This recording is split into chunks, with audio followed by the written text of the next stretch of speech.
Merhaba arkadaşlar, örgü kanalıma hoş geldiniz.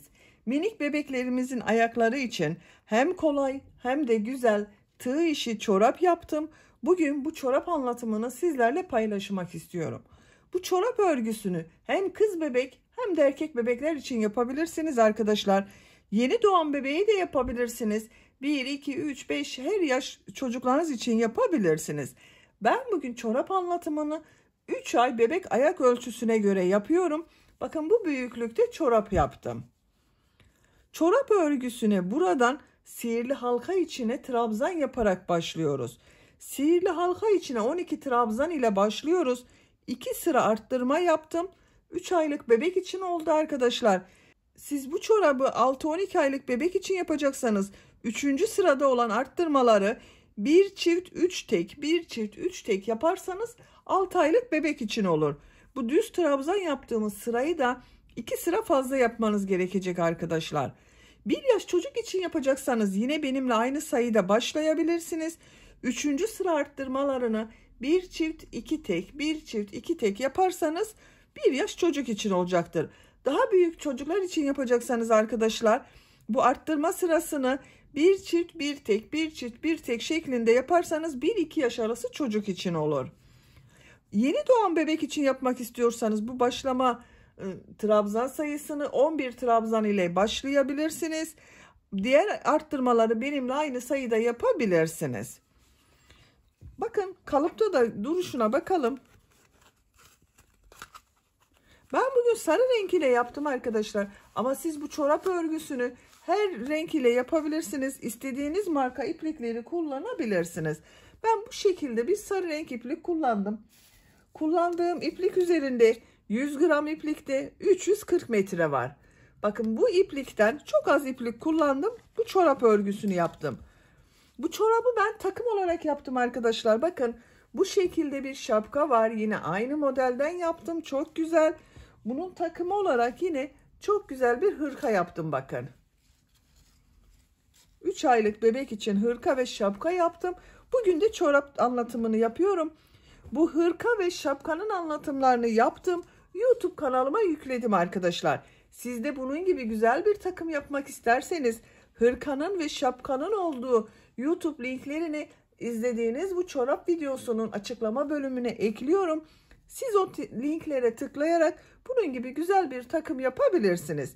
Biz bugün bu güzel çorap örgüsünü yapacağız arkadaşlar. Bakın ayakta duruşu böyle çorabın. Çok şirin ve çok güzel. Tığ olarak 4 numara 2,5 milimetre tığ kullandım. Benim elimin sıklığına göre bakın bu tığı kullandım. Bu büyüklükte ve yumuşak bir örgü elde ettim arkadaşlar. Sizin eliniz sıkıysa benimle aynı sayıda yaparsanız bu tığı kullanırsanız sizin çorap örgünüz daha küçük olacaktır ve sert olur. Eliniz sıkıysa 3 milimetre tığları kullanmanızı tavsiye ederim. Bakın çok güzel arkadaşlar.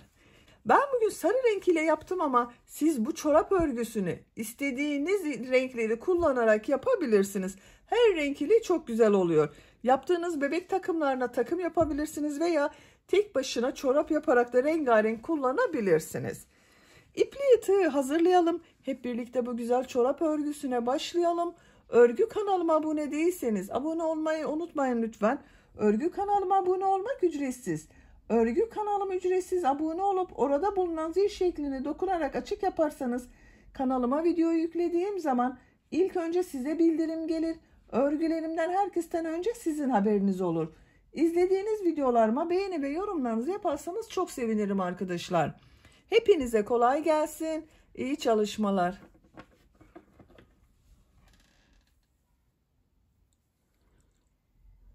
Örgüye sihirli halka yaparak başlıyorum arkadaşlar.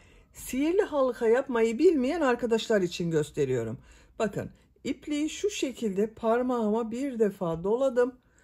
Bu parmağımın üzerinde bulunan bakın halkaya tığ takıyorum. İplik aldım, çektim. Burada bir ilmek yaptım. Parmağımdan çıkardım. Burada bakın bir yuvarlak oluştu. 2 zincir yapıyorum. Bu sihirli halka oldu. Bu sihirli halka içine 12 trabzan yapıyorum. 1 2 3 4 5 6 7 8 9 10 11 12. Bakın 12 trabzanı yaptım. Şu iplik ucunu yavaş çekiyorum bakın. Hızlı çekmiyorum. Yavaş yavaş çekiyorum. Burayı birleştirdim. Boşluk kalmadı. Bu son ilmeği burada yaptığım 2 zincirle yaptığım bir ilmek var. Buna ilmek kaydırma yaparak birleştiriyorum. Bu iplik ucunu üste alıyorum bakın. Şu şekilde çektim. Tığ üzerinde bulunan ilmekten de çektim. İlmek kaydırma ile birleştirdim. Bu bir sıra üzerinde 12 trabzan yaptık. İkinci sıradayım. İkinci sırada her ilmek üzerine 2 trabzan yapıyorum. 2 zincir yapıyorum. Tığ üzerine iplik alıyorum. Bu bakın ilk ilmek üzerine 2 trabzan yapıyorum.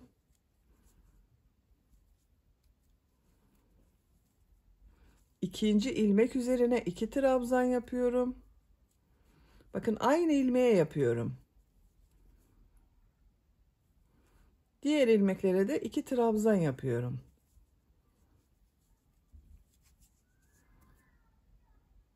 Sıra sonuna kadar devam edelim. Sıra sonuna kadar tamamladım.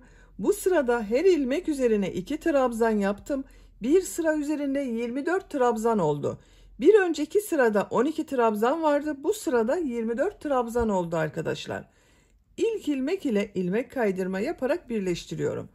Siz bu çorabı yeni doğan bebek için yapacaksanız bu 12 trabzan başladığımız ilmekleri 11 trabzan başlayarak yapabilirsiniz. Bu sırada da 22 trabzan olacaktır. 1 yaşına kadar benimle aynı şekilde yapabilirsiniz arkadaşlar. 12 trabzan, burasını da her ilmeğe 2 trabzan yaparak 24 trabzan yapabilirsiniz. 3. sıradayım. 2 zincir yapıyorum. Bu 2 zincir yaptığımız trabzan sayısına girmiyor arkadaşlar. Sadece ilmek yapmak için yapıyorum. Tığ üzerine iplik alıyorum. Bu sırada bir çift bir tek, bir çift bir tek trabzan yapıyorum. Bakın ilk ilmek üzerine 2 trabzan yapıyorum. Bakın aynı ilmeğe 2 trabzan yaptım. Bu ilmeğe 1 trabzan yapıyorum. Bu ilmeğe 2 trabzan yapıyorum. Bu ilmeğe 1 trabzan yapıyorum. 2 trabzan yapıyorum. 1 trabzan yapıyorum. Bakın bir ilmeğe 2 trabzan yapıyoruz. İkinci ilmeğe 1 trabzan yapıyoruz. Bu şekilde sıra sonuna kadar devam edelim. Sıra sonuna kadar tamamladım. Bu sırada bir ilmeğe 2 trabzan yaptım. İkinci ilmeğe 1 trabzan yaptım. Bu şekilde tamamladım. Son ilmeğe 1 trabzan yaptım bakın. Bu ilmek ile ilmek kaydırma yaparak sırayı birleştiriyorum. Bu bir sıra üzerinde 36 trabzan var arkadaşlar. Ben arttırmayı burada bitiriyorum. Bu 36 trabzan ile çorap örgüsüne devam ediyorum. Siz büyük yapmak istiyorsanız bir sıra daha arttırma yapabilirsiniz. Bir sonraki sırada bir ilmeğe 2 trabzan, 3 ilmeğe tek trabzan, 1 ilmeğe 2 trabzan, 3 ilmeğe tek trabzan yaparsanız 6-12 aylık bebek için olacaktır. 4. sıradayım. 2 zincir yapıyorum. Bu ilk ilmek üzerine 1 trabzan yapıyorum. Diğer ilmeklere de 1 trabzan yapıyorum. Arttırma yapmıyorum bakın. Sıra sonuna kadar devam edelim. Sıra sonuna kadar tamamladım. İlk ilmek ile ilmek kaydırma yaparak sırayı birleştiriyorum. Bu bir sıra üzerinde 36 trabzan var yine arkadaşlar. 5. sıradayım. 2 zincir yapıyorum. Yine her ilmek üzerine 1 trabzan yapıyorum.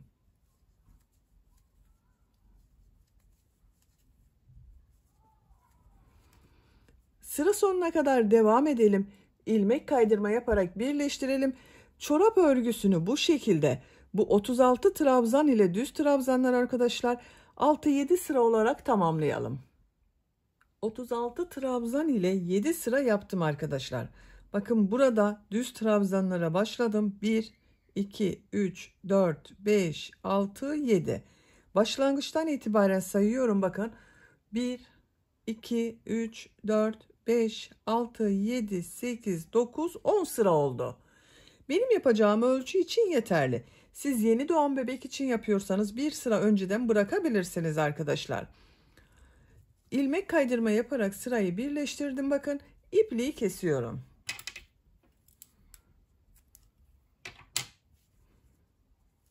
Bakın bu şekilde oldu. Şimdi topuk bölümünü yapacağız. Topuk bölümünü yapmak için bakın bu ipliği kestiğim ilmekten geriye sayıyorum. 1, 2, 3, 4, 5, 6, 7, 8, 9, 10. Buraya işaret yapıyorum. Bakın 10 ilmek işaret yaptım. Diğer tarafa da işaret yapıyorum. 1, 2, 3, 4, 5, 6, 7, 8, 9, 10. Buraya da işaret yapıyorum arkadaşlar. Toplam 20 işaret yaptım. Bakın 20 ilmeğe işaret yaptım. Buraya topuk bölümünü yapacağız.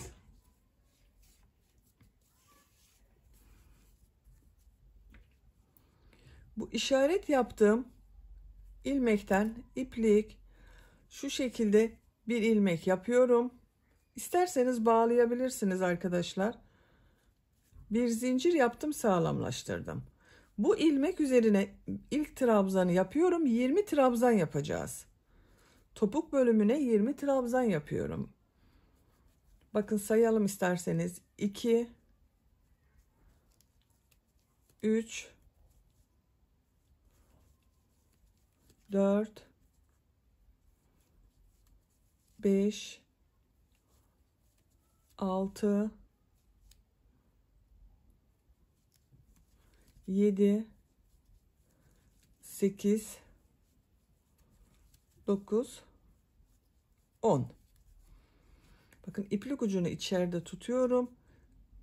Diğer taraftan ilk ilmeğe yaptım. 11, 12,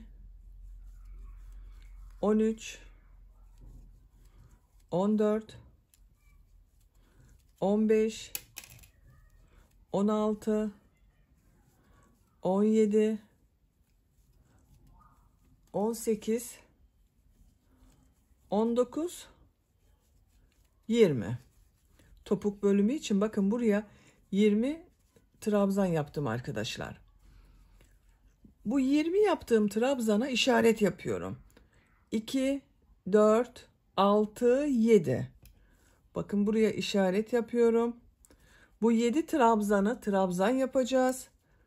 Sayıyorum. 2, 4, 6, 7.'ye işaret yapıyorum. Bakın burada da bu işaretle birlikte 1, 2, 3, 4, 5, 6, 7. Buraya ve buraya trabzan yapacağız. Ortada sık iğne yapıyorum. Bir zincir yapıyorum. Örgüyü çeviriyorum. İlk ilmek üzerine trabzan yapıyorum. 7 trabzan yapıyorum. 2, 3, 4, 5, 6. Bakın işareti çıkardım. 7. 7 trabzan yaptım. 6 sık iğne yapıyorum. 1, 2, 3, 4, 5,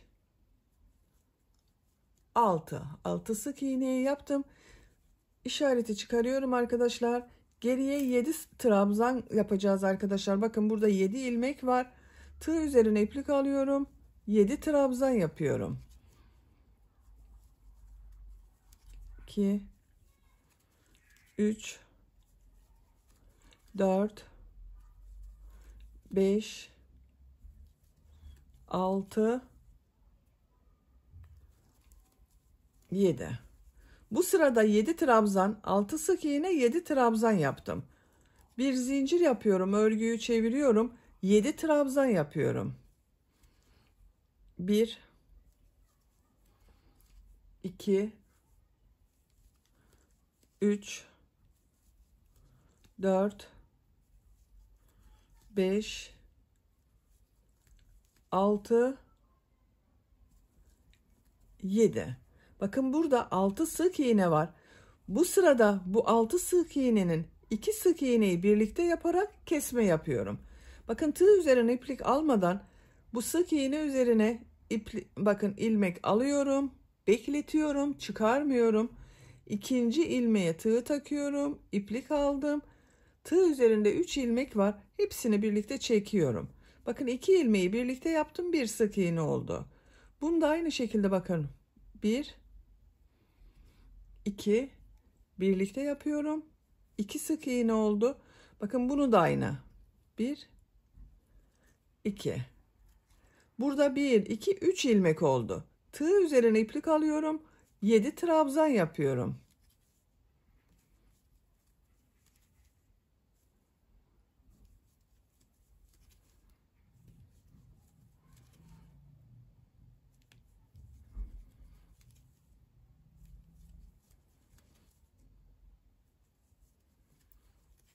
Yedi trabzanı yaptım. Bir zincir yapıyorum. Örgüyü çeviriyorum. 7 ilmek üzerine trabzan yapıyorum bakın.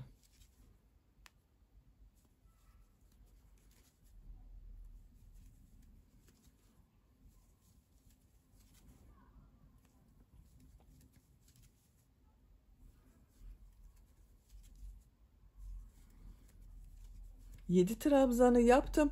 Burada bakın 3 sık iğne var arkadaşlar. Bunu bir sık iğne yapacağız bakın. Bu bir ilmeği atlıyorum. Bu ilmek üzerine bir sık iğne yapıyorum.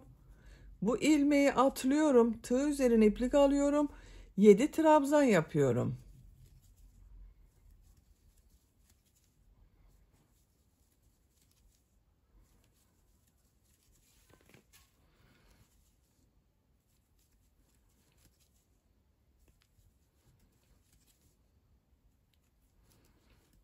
Bakın. Görüntüsü böyle oldu topuk bölümünün. Şimdi bunları birleştireceğiz. Bakın. Şu şekilde örgüyü çeviriyorum bakın.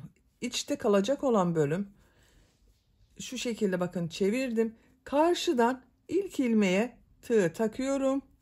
İplik ucunu çekiyorum. İkinci ilmeğe bakın tığ taktım. Karşıdan ikinci ilmeğe tığ takıyorum. İlmek kaydırma yaparak birleştiriyorum. İplik aldım. Tığ üzerinde bulunan ilmekten çekiyorum. Bakın diğer ilmeğe tığ taktım. Karşıdan ilmeğe tığ takıyorum. İlmek aldım. Çektim. İlmek kaydırma yaparak birleştiriyoruz.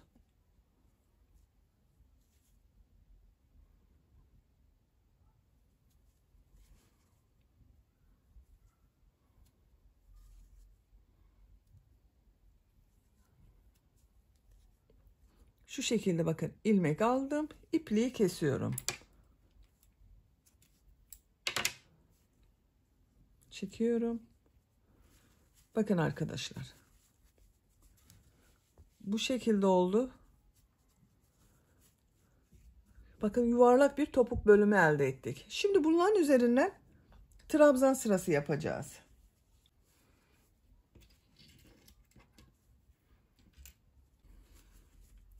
Bakın bu birleştirme yaptığım topuk bölümünü birleştirme yaptığım ilmekten iplik bağlıyorum.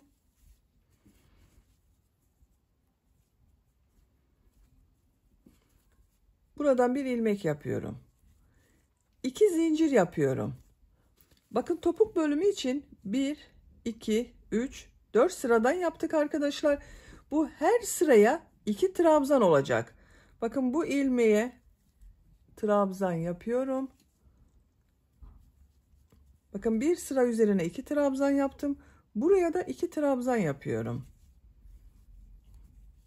Bakın bu ilk yaptığım trabzandan sonra 8 trabzan olacak arkadaşlar. 4 sıra trabzan var. Her sıraya 2 trabzan yapıyoruz. Toplam 8 trabzan oluyor. Bakın burada 16 trabzan var. Bakın bir de bu 20 trabzan başladığımız, topuk bölümünü başladığımız ilmeğe de bir trabzan yapıyorum. Diğer ilmeklere trabzan yaparak devam ediyorum. Her ilmek üzerine bir trabzan yapıyorum. Buraya kadar devam edelim. İlmekler üzerine trabzan yaparak bakın buraya kadar tamamladım. Burada topuk bölümünü başladım. Bakın bu ilmeğe de bir trabzan yapıyorum. Bu trabzan sıralarına ikişer trabzan yapıyorum.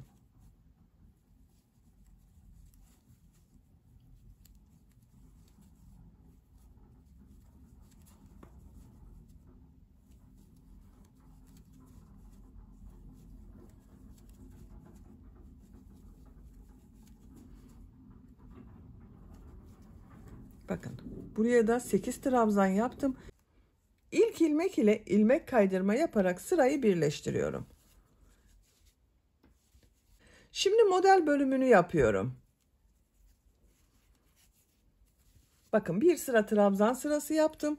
Bir zincir yapıyorum. Örgüyü çeviriyorum. Modeli örgünün ters tarafından yapıyorum. Tığ üzerine 2 defa iplik doluyorum. Bu ilk ilmek üzerine üçlü trabzan yapıyorum. 3 defa da çıkarıyorum. Bakın. 1 2 3. Sık iğne yapıyorum. 2 defa iplik doluyorum. Üçlü trabzan yapıyorum.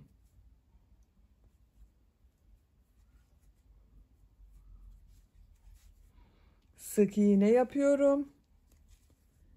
Tığ üzerine 2 defa iplik doluyorum. Üçlü trabzan yapıyorum.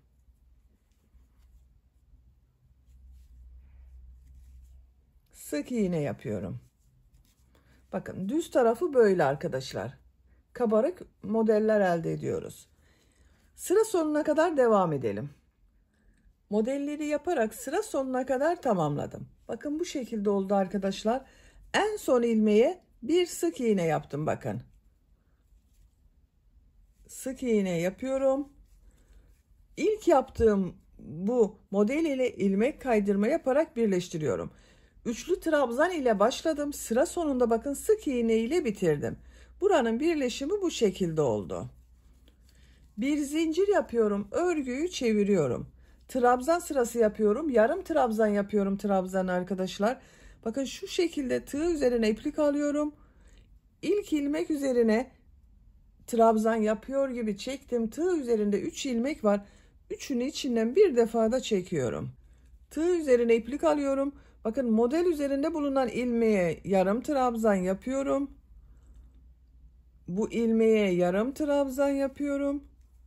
Model üzerine yarım trabzan yapıyorum.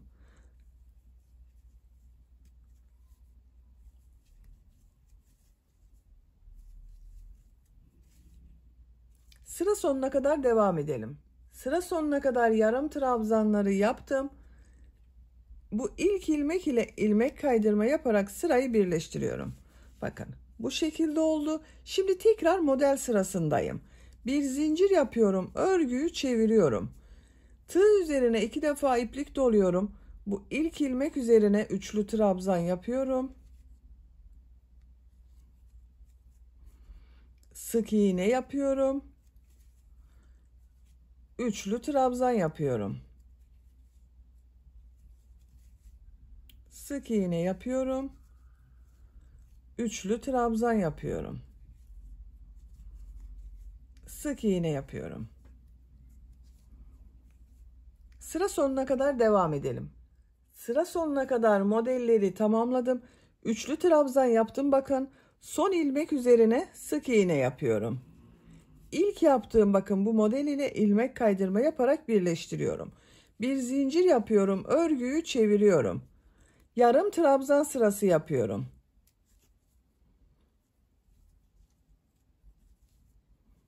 İlmekler üzerine yarım trabzanlar yapıyorum.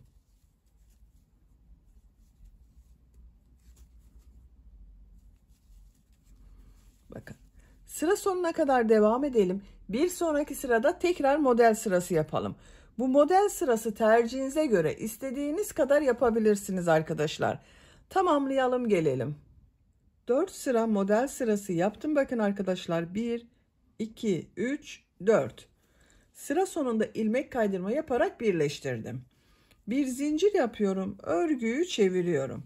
Bakın görüntüsü böyle oldu. Şimdi son sırada bu üzerine pıtırcık modelleri yapıp çorap örgüsünü bitiriyorum. Bu ilk ilmek üzerine bir sık iğne, 2 zincir, bir sık iğne yapıyorum.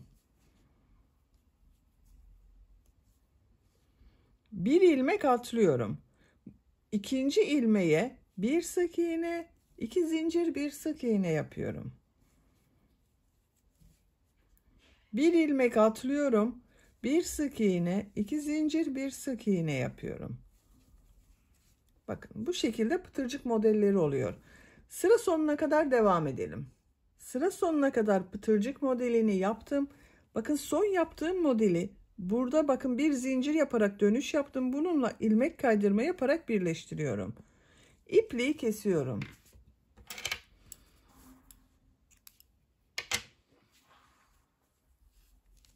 Bakın arkadaşlar. Çorap bu şekilde oldu. Bakın çok güzel oldu. Bu çorabın aynısından bir tane daha başlayıp diğer eşini yapıyoruz. Bakın ben diğer eşini hazırladım. Bu şekilde bakın aynı çorap arkadaşlar. Bitmiş olarak ölçüyorum. Ayak uzunluğunu ölçüyorum bakın. Topuk bölümünden uç bölüme kadar ayak uzunluğunu ölçüyorum. 11 santimetre ayak uzunluğu var. 3 aylık bebek için güzel bir ölçü oldu. Ama sizin bebeğinizin ayak büyüklüğüne göre bu çorap daha küçük bebeğe de olabilir. Daha büyük 6 aylık bebeğe de olabilir arkadaşlar. Bakın çok güzel.